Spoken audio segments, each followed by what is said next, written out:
I am Razio.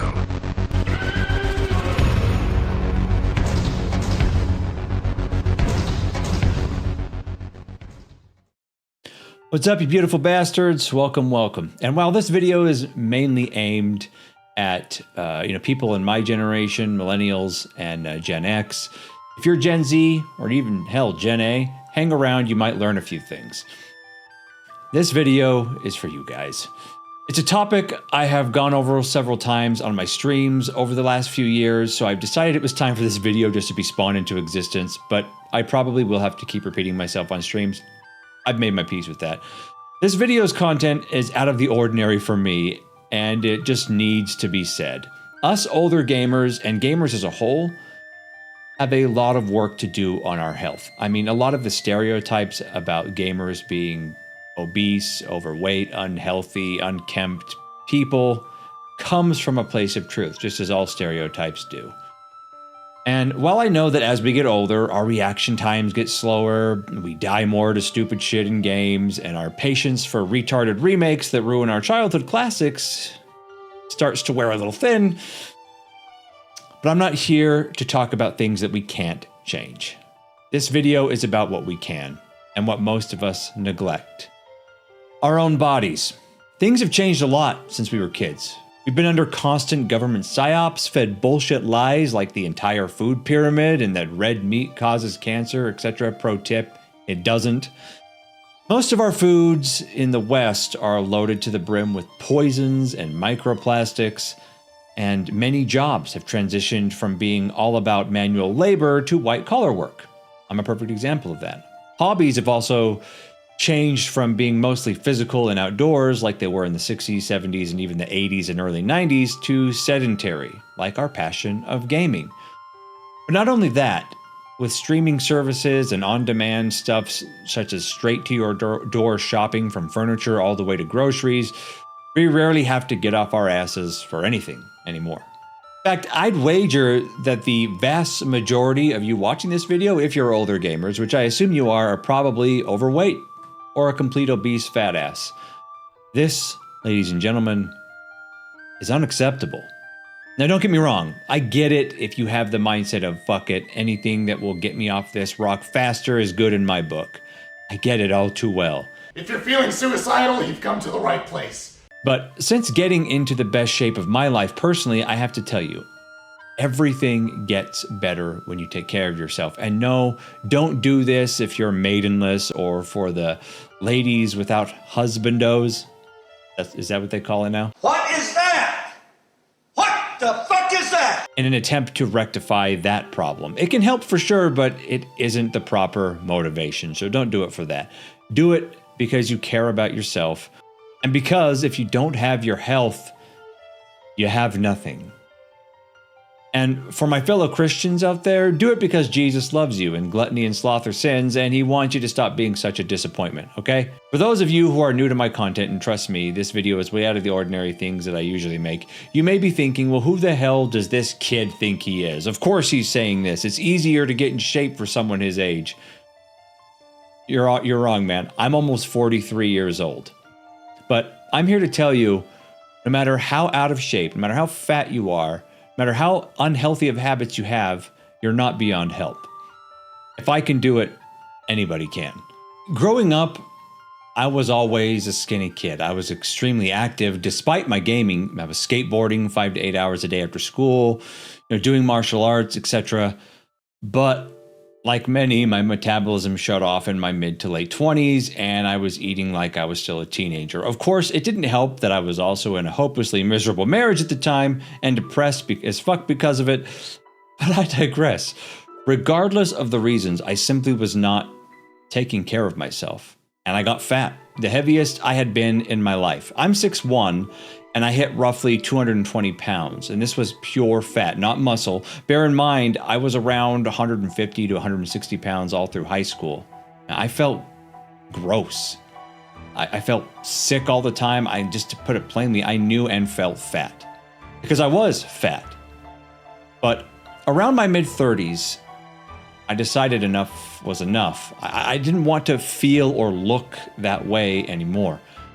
It was damaging my self-worth, my self-confidence. It was affecting my work as I'm a professional stage actor, and I could no longer land roles because, let's be real, nobody wants to see, a fat guy as the romantic lead. It just is what it is.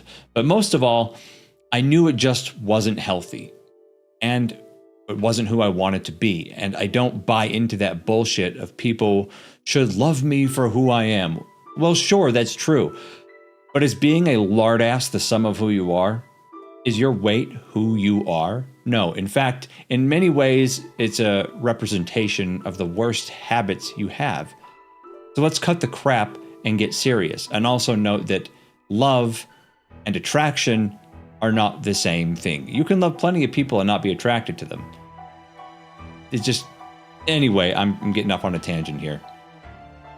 I'm going to tell you the exact things you need to do if you've reached that point that I reached as well. I'm going to give you the same blueprint I used to get into the best shape of my life. And I'm in better shape now at 42, almost 43 than I was at 22, and especially at 32. So let's just get into it. First and foremost, I'm going to tell you something. Losing weight is simple. Let me say it again. It's simple. I didn't say it was easy. The vast majority of the food that we have in the West, as I said before, is poison. It's designed to be extremely tasty and addictive. Why? Because the same companies that make a lot of the processed garbage available in the stores are in bed with the pharmaceutical companies, and they want you fat and sick so they can then sell you drugs that treat the symptoms of you being fat and sick. Now, call me a conspiracy theorist, but this is just true. These are the facts. You can follow the money and you will find the truth. But back on track here. There are 3 rules you need to understand in order to lose weight. The first rule is a rule that's been true for every living thing on this planet, and it has always been true and always will be going forward, and it's this. You must burn more calories than you take in. It really is that simple. If you are eating at a caloric deficit, i.e., below maintenance level of your calories, you will lose weight. How fast you lose weight depends on how big of a deficit you're in. And before you say, well, I tried that, I'm going to call bullshit, you're wrong. People eat way more calories than they think they do, mainly because they do not track them properly. You need accurate measurements to truly count calories. No estimating, no guessing. You need scales and tools to do so. And if you think you can do something like this, managing your calories down to the last tiny minute detail, it's tedious, then by all means go for it and continue eating what you want. But you will find it very hard if what you choose to eat is still loaded with sugar, carbohydrates, and other various poisons. Remember, most foods are designed to be addicting. Now, I'll get more into what I did specifically with diet to combat this in a second. Now, for the second rule, and this one's very important, and pay close attention. You cannot out-exercise a bad diet. Plain and simple. You cannot do it. Exercising is important and definitely can speed up your weight loss journey, but you need to understand that going to the gym often is more about toning yourself out, building muscle and endurance, more than it is about just losing weight. It helps shave off some calories, but the sheer amount of exercise you would have to do to negate eating a couple Twinkies is ludicrous. Just for reference, you would have to run on average a mile in high-intensity HIIT training type running to burn 100 calories. That's like half a candy bar. So don't think you can just exercise off bad habits and keep doing them, especially when you're over the age of 30. You just can't do it. Okay. And now for the final rule. You only need one thing to achieve your fitness goals, whatever they may be. Discipline. Discipline is not something you're born with. You have to develop it. And what better way to do so than to decide to finally stop being a fat ass and get yourself into shape? Okay, now that the rules are out of the way, let me tell you exactly what I did so you have a blueprint for yourself. There are a lot of fad diets out there. Most are bullshit, but some are actually very effective. I chose, when I really wanted to lay the hammer down and lose the weight, I chose the keto diet. It's hard to track, but it's insanely effective. Essentially, you need to eat a lot of protein, a lot of fat, and very few carbohydrates, like literally under 25 to 30 grams of carbs per day. So your body goes into a state what we call ketosis. Ketosis is a state where your body no longer uses carbohydrates for energy. Instead, it uses fat. And once you run out of fat to use as fuel from the food you're eating, your body will instead start using the stores of fat from your fat ass to fuel you. And let me tell you, it works. I lost over 40 pounds in 2.5 months because not only was I in a state of ketosis during this time, I was also eating at a deficit. Remember, the deficit part is key. Even if it's only 100 calories of a deficit, you will still lose weight. I promise. And if you aren't sure how many calories that is, there are plenty of free tools online that can take your height, sex, age, weight, and tell you what a deficit would be for you, essentially. Now, during this 2.5 months, outside of going for a long walk once a day, I didn't even really exercise when I lost this huge amount of weight. I just wanted to test the diet out. And it worked wonders. As the pounds came off, I could feel every aspect of myself starting to feel better. But I didn't stop there. Once I hit around 180 pounds, I decided to take things a step further. I went on the carnivore diet, still at a slight deficit, and I started hitting the gym 3 to 5 times per week. I found a full body workout routine for free on the internet and just went for it. Now, don't get suckered in by all the medical quote unquote bullshit you might hear on the internet about carnivore, especially from doctors who want you addicted to big pharmaceutical bullshit. The real research is out there and it's sound, and I have years of lived experience with this diet now. Since switching to carnivore, and I still go into what I call ketovore now and then, where I'll add in a few carbs here and there, I've gotten better rest, my mind is clearer and sharper, and many other chronic problems that tend to spring up with advancing age are either showing up slower or have resolved altogether. Not only am I in better shape than when I was a young man, but I feel better than I did back then too. I mean, that tends to happen when you stop putting poison in your body every day. Go figure. And here's the kicker. When you go full carnivore or close to it, it's way easier to track. Once you're no longer eating poison and sugar-filled shit, your brain gets much better and faster on relaying the message to your brain when you are full. That stomach-to-brain connection is actually working properly. Meat also takes more energy for your body to digest, so you need to eat less of it to feel full and get the nutrients you need. And you actually burn more calories digesting meat over other things. So I essentially eat cheese, eggs, a lot of red meat, poultry, fish, pretty much any animal product, and some low carbohydrate protein bars and shakes. I'm not completely zero carb like carnivore is, but I'm close. It's a good way to get calories without eating a whole ton of food. And here's another super helpful thing I discovered. Only give yourself roughly an 8-hour window each day to eat on every day. For example, I don't eat anything until around 11 or noon each day, and then I don't eat anything after 8 or 9 p.m. This puts your body in a state of fasting at night, which means most of it is happening while you're asleep. Kind of a fasting cheat code. Now, once your body adapts to the diet, and there will be some adaptation once your body is starved of carbohydrates and sugar, and you've lost enough weight, you'll need to add in the exercise at least 3 times a week to start to tone and shape yourself out, if that is what you want. If you just want to lose the weight, just stick to the diet and some general walking around the block and you'll be fine. But if you want to look a lot better and feel a lot better, this is the part where you add in the exercise. And don't worry, if you're like me and have no desire to get like huge, like my man Bajira, you can't get that big by accident. That takes a lot of workouts, a lot more macro tracking and effort. I mean, he's literally a professional bodybuilder, so yeah, very different. Now, the key in the gym, now that we're getting into exercise, are 2 things. Time under tension. This means how much time each muscle group you're working is under tension. It's in 4 numbers, and it's broken up like so.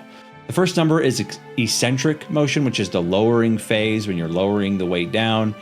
And that's the first number. The second number is the pause at the bottom. The third number is the concentric motion, which is the lift itself.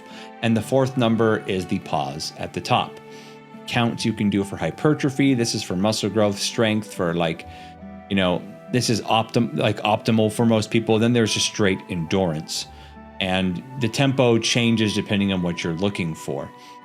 Now, the second thing, and feel free to pause during this and you can read it over. And I personally, a lot of times, either do the 4010 or I do the 2020. Both work fine for what I'm going for.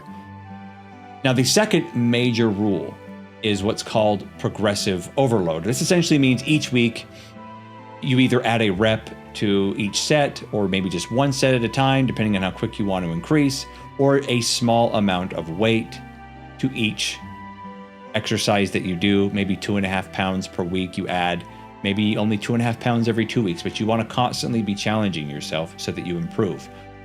Once you hit the plateau, you can do maintenance. If you get the body in the shape you want, you can just do maintenance to stay at that level, but it should make sense. Now, as far as cardio goes, and a lot of people have misconceptions about cardio and they run a ton and a ton and a ton and a ton. And unless you're training for a marathon, you really don't need to. You only need to get good cardio between 30 minutes and an hour per week. What I do, just break it up into running on a treadmill for 10 to 15 minutes on your days off. The days you're not going to the gym, do that. And then you don't have to worry about long cardio sessions. Unless marathons are your thing, then go for it. And anyway, guys, I know this video was way out of the ordinary for me. If you do all of this, my brothers and sisters in Christ, and you keep it up consistently, i.e. you turn it into a habit and a lifestyle, not a temporary fix expecting instant results. I know we're all dopamine fried because we expect instant results everywhere. I promise you, you will see results and every aspect of your life will improve. Once you're at a healthy weight and eating better foods, your hormones, which in most men and women nowadays are completely fried, will balance out, and chronic issues such as inflammation and others should lessen or clear up completely. Other passions outside of gaming that you thought you were just too old to keep doing, for example, for myself, skateboarding and Iaido are things I love to do. You'll be able to do them again, almost as well, if not as well, as you did when you were younger. Age be damned. Anyway, guys, thoughts and opinions down below. I'm not going to make another video like in this realm probably again, but I wanted to get this out there because, I mean, a lot of the stereotypes are unfortunately true, and I think we as gamers need to do, especially gamers getting up there in age, need to do a lot better of taking care of ourselves. So anyway, guys, comments, thoughts down below. Take care of yourselves. As always, I am streaming throughout the week on Twitch and YouTube simultaneously. If you see me online, come hang out, shoot the shit. No money is required. Just come hang out and talk. And as always, my friends, God bless and keep it real.